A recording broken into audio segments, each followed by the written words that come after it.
depan adalah tahun pemulihan. Jadi kita harus mengejar ketertinggalan kita selama masa PJJ ini, mengejar ketertinggalan yang disebabkan oleh learning loss. Tapi kita juga bisa menggunakan pandemi ini sebagai momentum untuk mengakselerasi semua perubahan yang bahkan sebelum pandemi pun kita inginkan. Jadi tahun depan itu akan ada berbagai macam program yang akan mulai lari. Yang tadinya tahun ini mungkin mulai berjalan ya atau mulai jogging, tahun depan akan mulai berlari. Seperti saya berikan contoh dalam perguruan tinggi. Tahun depan kita akan mengirim 150.000 anak keluar dari kampus mengerjakan berbagai macam program magang bersertifikat, proyek studi independen, kampus mengajar, pokoknya di luar kampus, program riset dan lain-lain. Ke luar negeri 1 semester dan lain-lain.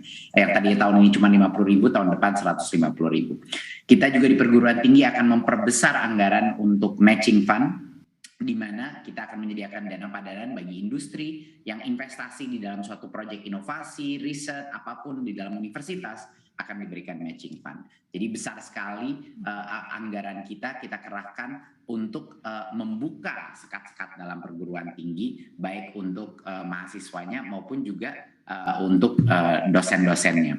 Dan yang ketiga adalah tahun depan kita akan ada berbagai macam terobosan untuk perguruan tinggi. Tahun depan adalah tahun pertama kita akan mengundang praktisi untuk menjadi dosen-dosen di dalam kampus, terutama di bidang teknologi ya, untuk mengembangkan talenta digital kita ke depannya. Dan kita juga akan memulai berbagai macam program kewirausahaan di perguruan tinggi.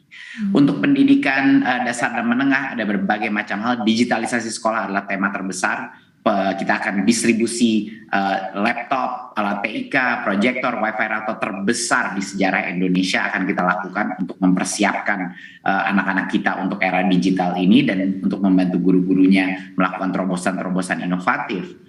Dan juga kita akan meluncurkan salah satu aplikasi pertama kita untuk para guru-guru, aplikasi Merdeka Mengajar yang tahun depan akan kita rilis untuk guru benar-benar menjadi pembimbing dan itu untuk guru untuk meningkatkan kualitas pembelajaran. Jadi ada berbagai macam terobosan tahun depan. Tahun depan juga hasil AN pertama, laporan untuk sekolah, rapor sekolah pertama kalinya yang menyangkut numerasi, literasi dan juga standar karakter profil pelajar Pancasila. Itu adalah hari historis buat Indonesia di mana kita punya satu sistem assessment yang akan memberikan formative feedback, bukannya menghukum sekolah-sekolah, tapi memberikan laporan dan rekomendasi bagaimana cara berubah.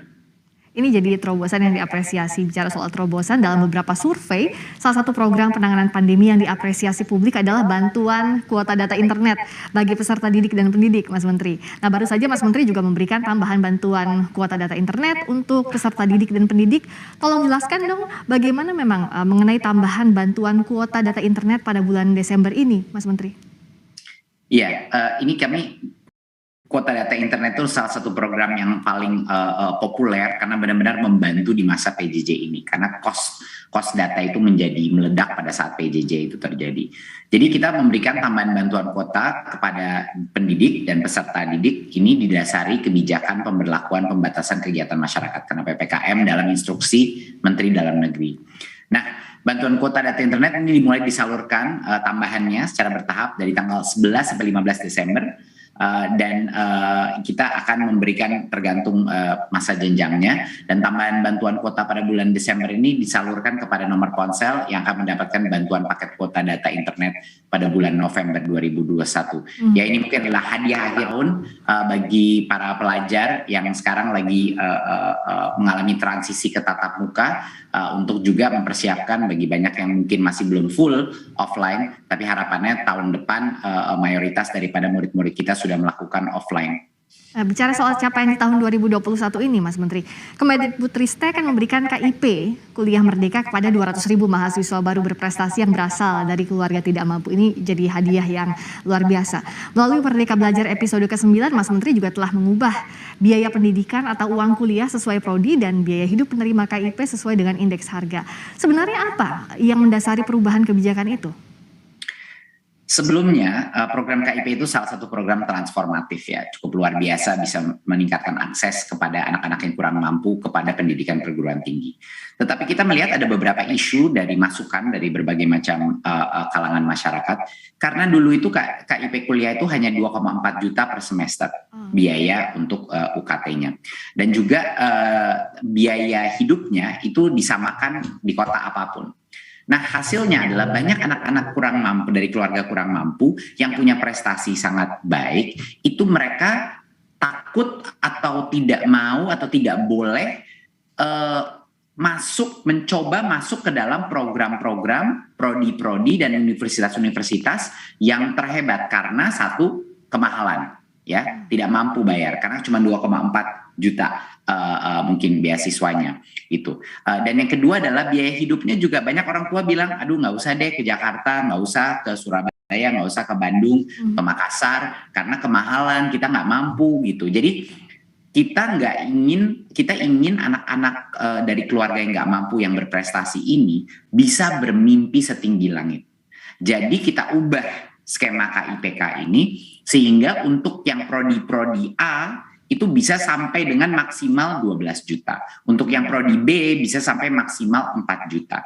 Jadi kita memberikan reward untuk anak-anak yang diterima dalam program-program walaupun program itu lebih mahal gitu loh, baik di swasta maupun di sekolah negeri. Dan ini udah mulai menyebar di semua masyarakat bahwa sekarang dan juga pembiayaan hidupnya itu berubah. Jadi Jakarta paling mahal misalnya karena biaya hidup lebih mahal dan lain-lain. Nggak sama tinggal di Jakarta sama misalnya tinggal di Semarang, itu beda sekarang biaya hidupnya, lebih tinggi, lebih mahal, lebih tinggi. Jadi orang tua dan murid sekarang dan mahasiswa yang mau masuk universitas itu mereka benar-benar merasa kalau mereka mendapatkan KIP, mereka merasa pede, percaya diri untuk bisa masuk program-program terhebat, termahal, dan mereka tahu pemerintah akan hadir untuk membiayainya. Universitas pun nggak usah khawatir, karena dulu mereka kalau masukin anak KIP takut rugi karena mungkin jumlah kebutuhan keuangan mereka di atasnya 2,4 juta per bulan, ya kan? Jadi kita sekarang membuka pintu bagi universitas juga untuk tidak harus hati-hati dalam memasukkan anak-anak KIPK karena anak-anak ini sudah berprestasi dan biayanya akan ditanggung oleh pemerintah. Jadi itulah yang akan menciptakan mobilitas sosial untuk mereka nanti sukses, tambah sukses, keluarganya sukses, kampungnya sukses, keluarga dia di desa jadi sukses karena tertarik oleh suksesnya ini anak yang walaupun datang dari keluarga yang kurang mampu, tetapi dia masuk program-program terhebat di Indonesia dengan kesempatan ekonomi terbesar.